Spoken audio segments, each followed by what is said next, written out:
Okay, இந்த பரிவர்த்தனை வந்துட்டு இந்த கர்மாவை பாதிக்கும்னு சொல்லுவாங்களே, நம்ம பிறக்கிறதுக்கு முன்னாடியே இருக்கிற கர்மாவால நம்ம கஷ்டப்படுறோமா, இல்ல நம்ம செய்யற செயல்ல மூலியமா தான் அந்த கர்மா?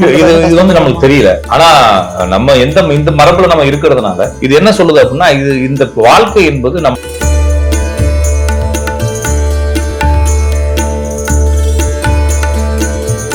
ஒவ்வொரு கிரகங்களை நம்ம என்ன பண்றோம்னா ஆளுமை, இது வந்து ஒரு லாஜிக்காக தான் கணக்கு பண்றாங்க. இது வந்து இந்த கிரகம் இந்த ராசியில ஓனர். அப்ப இந்த ராசியினுடைய உதாரணத்துக்கு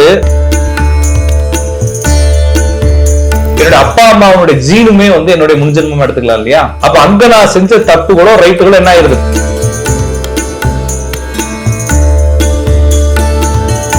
ஜோசியத்துல லக்ன பலன் ஒண்ணு இருக்கு, ஸ்தான பலம். மொத்தம் வந்து 8 வகையான பலங்கள் இருக்கு. அதுல 6 வகையான பலங்கள் அதிகமா பார்க்கறாங்க. அதுல கட்டுமானத்தின் வலிமை, கட்டிடங்களின் பாதுகாப்பு, ஸ்ரீ துர்கா டிஎம்டி கம்பிகள். BVR Garden Signature Living T Nagar இப்போ திருவள்ளூருக்கு வந்தாச்சு. Near DMart on new bypass road, திருவள்ளூர் நகராட்சிக்குட்பட்டது. பிளாட் 20 லட்சம் முதல். கான்டாக்ட் 9955511814. பக்திக்கு நேயர்களுக்கு வணக்கம். நான் உங்கள் ரோஸ். இப்ப நம்ம எந்த டாபிக் பார்க்க போறோம் அப்படின்னு பாத்தீங்கன்னா, நம்ம ஜாதகத்துல இருக்கிற வந்துட்டு கர்மா வந்துட்டு நம்மள எந்த அளவுக்கு பாதிக்கும், எந்த விதத்துல பாதிக்கும் நிறைய பேருக்கு தெரியாது. சோ அதை பத்தி தான் நம்ம கேட்டு தெரிஞ்சுக்க போறோம். அதை பத்தி நம்மளுக்கு எக்ஸ்பிளைன் பண்றதுக்காக ராஜநாடி ஜோதிடர் கா பார்த்திபன் கூட இணைந்திருக்காங்க. அவங்கள நம்ம நிகழ்ச்சிக்கு வெல்கம் பண்ணிட்டு நிகழ்ச்சிக்குள்ள போகலாம்.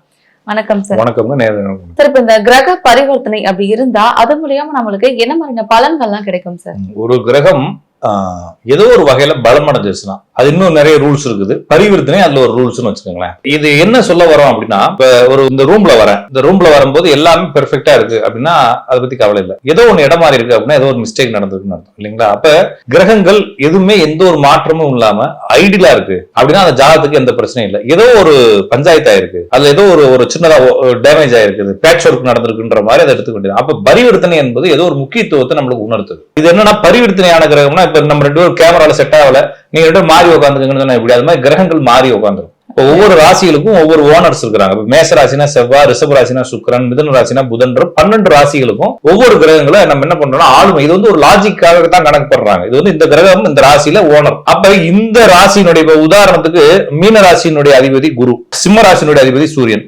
அப்ப மீன ராசியில சூரியனும் சிம்ம ராசியில குருவும் உட்காந்தா இவருடைய ராசியில அவர், அவருடைய ராசியில உட்காந்தா 2 பரிவர்த்தனை ஆகிட்டாங்கன்னு அர்த்தம். அப்ப என்ன செய்யுதுன்னா, இந்த குருவும் சூரியனும் இந்த ஜாதகத்தில் ஏதோ ஒரு பஞ்சாயத்தை ஏற்படுத்திக்கிட்டு இருக்கு. இப்ப புரிஞ்சுக்கிட்டீங்களா? இப்போ ஒரு டாக்டர்கிட்ட நம்ம போறோம்னா ஒரு மெக்கானிக் கிட்ட கூட்டு வரோம் வண்டியை, அவர் ஓட்டி பாக்குறாரு, எந்த பிரச்சனையும் இல்ல. ஆனா போடுறப்ப பல்பு 2 மாறி எரியுதுன்னு என்ன அர்த்தம்? அப்ப ஏதோ ஒரு ஃபால்ட் இருக்குன்னு அர்த்தம். அப்ப இதேதான், அப்ப ஜாதகம் திறக்கிறப்ப எதுவும் பிரச்சனை இல்லைன்னா இல்ல, பரிவர்த்தனை ஆகிறது அதான் ஃபால்ட். அப்ப அதான் ஃபால்ட்டுங்கிறப்ப அது பாசிட்டிவாக இருக்கும். ஏன்னா உங்களுடைய நன்மை அதான்.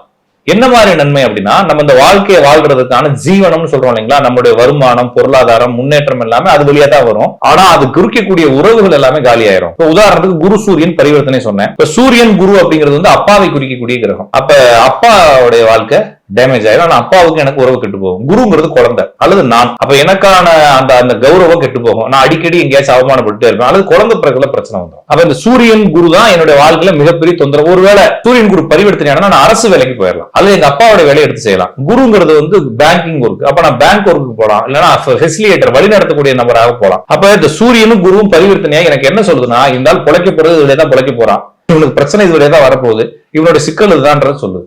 அப்ப பரிவர்த்தனை கிரகங்கள் நன்மை மட்டும் செய்யுமானா தொழில் ரீதியாக நன்மையை மட்டுமே செய்யுமே தவிர மீதி எல்லா வகையிலும் அது கெடுதல தான் செய்யும் அப்படின்னு. ஓகே, இந்த பரிவர்த்தனை வந்துட்டு இந்த கர்மாவை பாதிக்கும்னு சொல்லுவாங்களே, நம்ம பிறக்கிறதுக்கு முன்னாடியே இருக்கிற கர்மாவால நம்ம கஷ்டப்படுறோமா, இல்ல நம்ம செய்யற செயல்ல மூலியமா தான் அந்த கர்மா? இது வந்து நமக்கு தெரியல. ஆனா நம்ம இந்த மரபுல நம்ம இருக்கிறதுனால இது என்ன சொல்லுது அப்படின்னா, இது இந்த வாழ்க்கை என்பது நம்ம தொடர்ந்து செஞ்சுக்கிட்டு இருக்கக்கூடிய பாவம், அந்த பாவ புண்ணிய கணக்குகளுடைய தீர்ப்பு அப்படின்னு சொல்லுது. அப்ப இந்த ஜென்மத்தை எடுப்பதற்கு ஏதோ ஒரு காரணம் இருக்கு அப்படின்னு சொல்லி மத ரீதியாக மரபு ரீதியான நம்பிக்கை இருக்கு. அந்த நம்பிக்கை அடிப்படையில் இது ஏதோ ஒன்னுடைய தொடர்ச்சி. அப்ப அவங்க ஏதோ செய்ய போய் தானே இங்க வந்திருக்கோம் அப்படின்ற மாதிரி அடிப்படையில் இருக்கிறப்ப இது முன்னால செஞ்சதனுடைய நீட்சி தான். இன்னொரு இது என்ன சொல்றதுன்னா, இப்ப செஞ்ச பாவங்கள் வள்ளலார் என்ன சொல்றாரு அப்படின்னா, பாவம் என்பது யாதெனில் செய்வதற்கு இன்பமாகவும் பிற்காலத்தில் துன்பத்தை கொடுப்பது பாவம் சொல்றாரு. ஓகேங்களா? அது என்ன, இப்ப உதாரணத்துக்கு நான் வந்து ஏதோ ஒண்ணு செய்யறேன், சரக்கு அடிக்கிறேன், உதாரணத்துக்கு சொல்றேன். சரக்கு அடிக்கிறப்ப ஜாலியா இருக்குது, நல்லா குஜாலா இருக்குது, எல்லாம் என்ஜாய் பண்றாங்க. ஆனா கொஞ்ச நாள் கழிச்சு லிவர் அடி வாங்கிடுது, குடும்பம் வந்து நம்மளை விட்டு கஷ்டப்படுது, நான் எங்கேயாச்சும் குடிச்சு விழுந்து கிடக்கிறேன்னு வச்சுக்கோங்களேன். இது எனக்கு பிற்காலத்துல என்ன செஞ்சது, ஒரு தீங்கை விளைவிக்குது. புண்ணியம் என்பது யாதெனில் ஆரம்பித்து தொடர்வதற்கு கஷ்டமாயும் பிற்காலத்தில் நன்மையும் செய்வது. அப்ப நான் தொடர்ந்து எக்ஸசைஸ் பண்றேன். ஃபர்ஸ்ட் ஒர்க் அவுட் பண்றதுக்கு ஷோல்டர் வலிக்கும், தூக்கம் வராது, கொஞ்சம் நிறைய எனர்ஜி வேஸ்ட் பண்ண வேண்டியிருக்கும், டயர்டா இருக்கும். ஆனா கொஞ்ச நாள் கழிச்சு என்ன ஆயிரும், அது எனக்கு நிறைய ஹெல்த் ஓரியன்டான பெனிஃபிட்டை கொடுக்கும். அப்ப என்னன்னா போனது ஜென்மத்துல செஞ்சு இந்த ஜென்மத்துல தொடருமா அப்படிங்கறதையும் கடந்து இப்ப செய்யறதும் இப்பயே நம்ம அனுபவிக்க போறோம். எல்லாமே சேர்த்து தான் பாவம் முடியும்னு சொல்லிக்கிறாங்க. அப்ப இப்ப செய்யறது இப்ப நடக்கும், போன ஜென்மத்துல செஞ்சதுன்னு நம்பப்படுறது இப்பயும் நடக்கலாம். ஆனா நம்ம அதை பார்க்கல. நம்மளை பொறுத்தளவுக்கு இந்த வாழ்க்கை என்பது ஏதோ ஒருத்தனுடைய நம்ம வந்து தற்செயலா நடந்தா கூட, ஒருவேளை நான் பாவம் புண்ணியம் கணக்கெல்லாம் இல்ல, இந்த கர்மாலாம் பொய். ஏன்னா எல்லா மதங்களும் கர்மாவை நம்பல. இந்து மதங்கள் மட்டும்தான் கர்மாவை நம்புது, வேற மதங்கள் கர்மாவை நம்பல. இன்னொரு மதம் என்ன சொல்லுதுன்னா, இப்போ நடக்கிறதா வந்து ஒரு டெஸ்ட், இதுல தீர்ப்பானதுக்கு அப்புறமா தான் மறுமையில அவங்களுக்கு வந்து இறைவன் வந்து உங்களுக்கு கருணை பொழிவார் அப்படின்னு சொல்றது. அப்ப இது வந்து மத ரீதியாகவோ மார்க்க ரீதியாகவும் நம்பிக்கையா வச்சுக்கிட்டாலும் கூட, நம்மளுடைய வாழ்க்கை பிறப்பு என்பது தற்செயலானது அப்படின்னு சொன்னாலும் கூட, அது தற்செயலாக நடந்ததற்கான காரணமும் ஒண்ணு இருக்கு இல்லையா? ஏதோ ஒரு ரீசன் இருக்கு. ஆக மொத்தத்தில் நம்ம பிறந்ததற்கு நான் செய்த பாவம் தான் காரணம் நம்ம நம்பாட்டினா கூட, நான் பிறந்ததற்கு இங்க ஒரு காரணம் இருக்கு. அந்த காரணம் அப்படிங்கிறது ஒருவேளை எங்க அப்பா அம்மாவுடைய காரணமா இருக்கலாம், ஏதோ ஒரு ரீசன்னால நான் வந்திருக்கிறேன். அப்ப அந்த ரீசனே நம்ம எடுத்துக்கலாம். ஒருவேளை இங்க எதுவுமே இல்ல, எனக்கு முன்ஜென்மமே கிடையாது, எனக்கு என்னுடைய அப்பா அம்மானால நான் பிறந்திருக்கேன் அப்படின்னா, என்னுடைய அப்பா அம்மாவுடைய ஜீனுமே வந்து என்னுடைய முன்ஜென்மம் எடுத்துக்கலாம் இல்லையா? அப்ப அங்க நான் செஞ்ச தப்புகளோ ரைட்டுகளோ என்ன ஆயிருது, தொடர்ந்து என்னுடைய உடம்பு வழியா அதை அனுபவிக்கும். அப்ப ஆக மொத்தத்துல இது ஒரு நீட்சி தொடர்ச்சி. இந்த தொடர்ச்சி எங்க இருந்து தொடங்குச்சுன்னு நம்மளால கண்டுபிடிக்க முடியல. இவங்க வந்து கர்மான்னு சொல்றாங்க, ஒருத்தவங்க வந்து அதை தற்செயலான சொல்றாங்க, ஒருத்தர் இறைவன் படைச்சாருன்னு சொல்றாங்க. இறைவன் படைச்சிருந்தா எல்லா பொருளும் என்ன இருக்கணும், ஒரே மாதிரி இருந்திருக்கணும், ஏன் மாறி மாறி இருக்குது? இன்னொருத்தர் கேட்டாரு, ஜித்து கிருஷ்ணமூர்த்தின்னு ஒருத்தர் கேட்டாரு. என்ன கேட்டாருன்னா, நீங்கள் இறைவனால் படைக்கப்பட்டதை நம்புகிறீர்களான்னு கேட்கிறாரு. ஆமா. அப்ப இறைவன் பரிபூர்ணமானவன் தானே, இறைவன் அன்பே வடிவானவன் தானே, இறைவன் அருள் நிறைந்தவன் தானே. அப்படிப்பட்ட இறைவனோ, அப்படிப்பட்ட பரிபூர்ணத்துவமானவனோ, அப்படிப்பட்ட உண்மையானவனோ, அப்படிப்பட்ட நேசம் இருந்தவனோ, அப்படிப்பட்ட அன்புடையவனோ எப்படி இவ்வளவு கேவலமான வாழ்க்கையை படைச்சிருப்பான்னு கேக்குறேன். நான் சொல்ல புரிஞ்சுக்கிறீங்களா? அப்ப என்னுடைய வாழ்க்கை, உங்களுடைய வாழ்க்கை, எல்லா வாழ்க்கையிலும் ஏதோ ஒரு பிரச்சனை இருக்குன்றப்ப, ஒருவேளை இறைவன் படைச்சா பெர்ஃபெக்டால இருந்திருக்கணும், ஏன் இன்பெர்ஃபெக்டா இருக்கு அப்படின்னா, ஒருவேளை தற்செயலானதா கூட இருக்கலாம். அப்ப நம்ம எங்க இருந்து உருவாகி வரோம், அந்த உருவானதனுடைய தொடர்ச்சி இதனுடைய முஞ்சு விஷயங்களை வச்சுக்கிட்டு இருக்கலாம். அதை நம்ம கர்மான்னு கூப்பிடுறோம். அது முன் ஜென்மத்துல இருந்து வந்துச்சோ இல்ல அப்பா அம்மாட்ட இருந்து வந்துச்சோ எப்படியோ வந்துச்சு இல்லைங்களா? ஆக தற்செயலாக நான் வாழ்க்கையை ஆரம்பிச்ச இடத்துல இருந்து நம்ம கணக்கு போடுறோம். அந்த அடிப்படையில கிரகங்களுடைய காரணங்கள் வருது. அப்ப கர்மானாலதான் நடக்குதுன்னா எல்லாமே அதனாலதான் நடக்குது. நல்லது அதனாலதான் நடக்குது. நிறைய பேர் என்ன கர்மானால கெட்டது மட்டும் சொல்றாங்க. ஒருத்தனுக்கு நல்ல ஒரு மனைவியை நல்ல கணவனோ கிடைச்சிட்டாங்க, அது யாருனால நடந்துச்சு? எல்லாமே. அப்ப கர்மானாலதான் எல்லாம் நடக்குறப்ப அதுவும் கர்மா. அப்ப இங்க நடக்கக்கூடிய எல்லாமே கர்மாக்குள்ள தான் கொண்டு போகணும். நெகட்டிவ் மட்டும் எடுக்க தேவையில்லை. ஏதோ ஒரு நம்மளுடைய ஜீன்ல இருந்து வரலாம், மரபுல இருந்து வரலாம், பரிணாம வளர்ச்சியா இருக்கலாம், தற்செயலான நடக்கலாம், எல்லாமே ஒரு தொடர்ச்சி. அப்படிங்கிறப்ப இது எல்லாம் ஒரு தன்மையா இருக்குது. இன்னொரு விஷயம், அது அன்னைக்கு தான் நடக்கல. இன்னைக்கு நான் செய்வதை நான் இன்னைக்கே அனுபவிக்கலாம், நாளைக்கு அதனுடைய தொடர்ச்சியை அனுபவிக்கலாம். இன்னைக்கும் சந்தோஷமா இருக்கலாம், நாளைக்கு எனக்கு சந்தோஷமா இருக்கலாம். ஆக மொத்தத்துல நான் சொன்ன மாதிரி ஆரம்பிப்பதற்கு சுலபமாகவும் இனிமையாகவும் சந்தோஷமாகவும் இருந்து முடிவது துக்கத்துல முடிஞ்சா அது பாவம். ஆரம்பிக்கிறப்ப கொஞ்சம் கஷ்டமா இருந்தா கூட முடிவு இன்பத்துல முடிஞ்சா அது புண்ணியம்னு சொல்றாங்க. அப்ப பாவம் புண்ணியத்தை இவ்வளவுதான் பிரிச்சுக்கணுமே தவிர அதை நம்ம வாழ்க்கையிலேயே அனுபவிக்கலாம். நம்ம வந்து செய்யக்கூடிய தேவையில்லாத வேலைகள்லாம் சந்தோஷமா இருக்கும், ஆனா பின்னால ரொம்ப கஷ்டத்தை கொடுக்கும். அப்ப அதை நம்ம புரிஞ்சுக்கிட்டு நம்ம விட்டுறலாம். ஓகேங்களா? ஓகே. இப்ப ஒரு கிரகம் பலமா இருக்குது அப்படின்றத நம்ம ராசி பலமா இருக்கிறத வச்சு தெரிஞ்சுக்கலாமா, இல்ல நட்சத்திர பலத்தை வச்சு நம்ம? நட்சத்திரத்துக்கும் ராசிக்கும், ராசியினுடைய பலத்துக்கும் கிரக பலத்துக்கும் தொடர்பு இல்லை. ராசி அப்படின்னு சொல்றது என்ன சொல்றாங்கன்னா, உங்கள் ஜாதகத்துல, என் ஜாதகத்துல சந்திரன் எங்க உட்கார்ந்து அதுதான் ராசின்னு சொல்றாங்க மரபு ஜோசியத்துல. நம்ம பொதுவா ஜோசியத்துல அடிப்படை கற்று வரும்போது ராசி என்பது ஒரு பகுதி. ஓகேங்களா? அப்ப அது பலமாகிறதுக்கு வாய்ப்பு இல்லை. எல்லா ராசிகளும் அப்படியே தான் இருக்கு. இப்ப திருநெல்வேலி பலமாயிருச்சுன்னு சொல்ல முடியாது இல்லைங்களா? திருநெல்வேலில இருந்து ஒருத்தர் வந்தாரு, பலமான ஒருத்தரா வந்தாருன்னு சொல்லலாம் இல்லைங்களா? அப்ப ராசிக்கும் அதுக்கும் சம்பந்தம் இல்ல. ராசி என்பது இருப்பிடம். ஆனா கிரகங்கள் சுற்றி வந்து கொண்டிருக்கும் போது சில ராசிகள்ல பயணிக்கும் போது அந்த கிரகத்துக்குன்னு புதுசா ஒரு வேல்யூ இருக்கு. இப்ப நான் ஒரு நீள்வட்டம் போடுறேன், இந்த இடத்துக்கு வரும்போது அந்த பொருள் நியரஸ்ட்ல வருது அப்படின்னா, இந்த இடம் நியரஸ்ட் பாயிண்ட் தான் நான் குறிக்க முடியும். அந்த இடத்துக்கு எந்த வேல்யூவும் கிடையாது, அந்த பொருள் அங்க வருவதால் நியரஸ்ட். அப்ப அந்த ராசியில் அந்த கிரகம் செல்வதால் பவர் ஆகுது. அவ்வளவுதானே சொல்ல. ராசி பலம் நட்சத்திர பலம்ங்கிறது கிடையாது. நட்சத்திரமும் ராசியும் ஸ்கேல். இந்த நம்ம பிரபஞ்சத்தை சுத்தி இருக்கக்கூடிய பகுதிகளை நம்ம பிரிக்கிறோம். பிரிச்சதுக்கு பேர் வைக்கணும் இல்லையா? ஏ செக்ஷன், பி செக்ஷன் பேர் வைக்கிற மாதிரி அப்படி வைக்க முடியாதுன்றதுனால இந்த நட்சத்திரத்துக்கு நேரான பகுதி, இந்த நட்சத்திரத்துக்கு நேரான பகுதின்றதுக்காக அஸ்வினி, பரணி, கார்த்தின்னு வச்சிருக்காங்க. இந்த பகுதிகளில் இருக்கக்கூடிய நட்சத்திரங்கள் நமக்கு பாக்குறது ஆட்டினுடைய தலை போல தெரிகிறதுனால அதை மேசம்னு வச்சாங்க. அப்ப அவ்வளவுதானே தவிர நம்ம இருப்பிடத்தையும் பகுதிகளையும் பிரிச்சு தரம் பிரிச்சு அதுக்கு பேர் வச்சிருக்காங்க தவிர அதுக்கு பலம் கிடையாது. நம்ம கணிக்க வேண்டிய பலம் வந்து அந்த பகுதிகளுக்கு கிரகங்கள் செல்வதால் என்ன நடக்குதுன்றதுனால கிரக பலத்தை தான் நம்ம எடுக்கணும். புரிஞ்சுட்டீங்களா?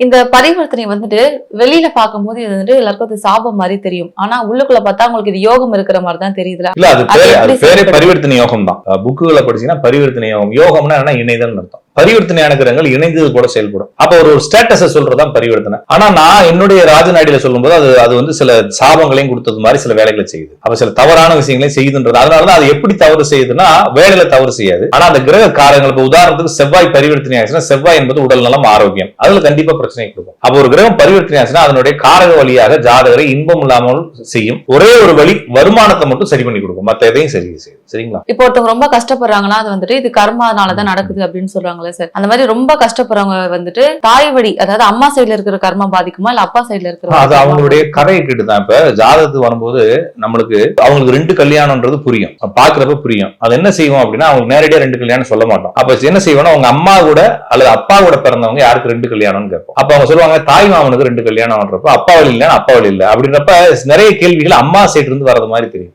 அப்ப இது 2 பேருமே கலந்துதான். அப்ப ஆண் பெண்ணுங்கிறது வந்து ஒரு காலத்துல அந்த ஆண் அடிமை பெண் அடிமைத்தனம் ஆணாதிக்கத்தனத்துல இருக்கும்போது ஜாதக நோட்டுகள் இல்லைன்னா மரபு ரீதியாக வந்து இது ஆணுடைய ஜென் தான் வரும் அப்படின்றதெல்லாம் சும்மா 2மே கலந்துதான் வருது. ஜாதகத்துல பார்க்கும் பொழுது சிலருக்கு ஆணுடைய தன்மை அதிகமா சிலருக்கு பெண்ணுடைய தன்மை அதிகமா இருக்கு. அவங்களுடைய ஜாதக அமைப்பு ஒரே ஒரு குடும்பத்துல 2 பையன் இருப்பான். ஒரு பையன் அவங்க அம்மாவுடைய பிரச்சனை வந்துட்டே இருக்கும், ஒருத்தனுக்கு அப்பாவுடைய பிரச்சனை வந்துட்டே இருக்கும். இது மாதிரி நம்ம புரிஞ்சுக்கணும். இது வந்து பர்டிகுலரா இவங்களுக்கு அம்மா தான் வரும் அப்பா தான் வரும்னு சொல்ல முடியாது. ஓகே, இந்த பரிவர்த்தனையில வந்துட்டு லக்ன அதிபதியும் வந்துட்டு சேர்ந்து இருக்காரு அப்படின்னு வச்சுக்கோங்களேன், அது அவங்களுடைய வாழ்க்கையும் சரி அவங்களுடைய வாழ்க்கை துறையும் மாறதுக்கு வாய்ப்பு இல்லைங்க. லக்னாதிபதியும் எடுத்துக்க தேவையில்லை. லக்னாதிபதியை தவிர்த்துட்டு இப்ப நம்ம என்ன கிரகம் சேர்ந்திருக்கோ அந்த கிரகத்தினுடைய காரகத்தை எடுத்துக்கலாம். இப்ப உதாரணத்துக்கு ஒரு கிரகம் பரிவர்த்தனையா இருக்குது, அந்த பரிவர்த்தனையான கிரகத்தோட சுக்கிரன் சேர்ந்திருக்குது அப்படின்னா அந்த ஜாதகருடைய மனைவிக்கு 2 திருமணங்கள் வரைக்கும் கொண்டு போகும். அப்ப பரிவர்த்தனையான கிரகங்கள் சேர்ந்திருக்கக்கூடிய கிரக காரகத்தை உங்களை பாதிக்கும்.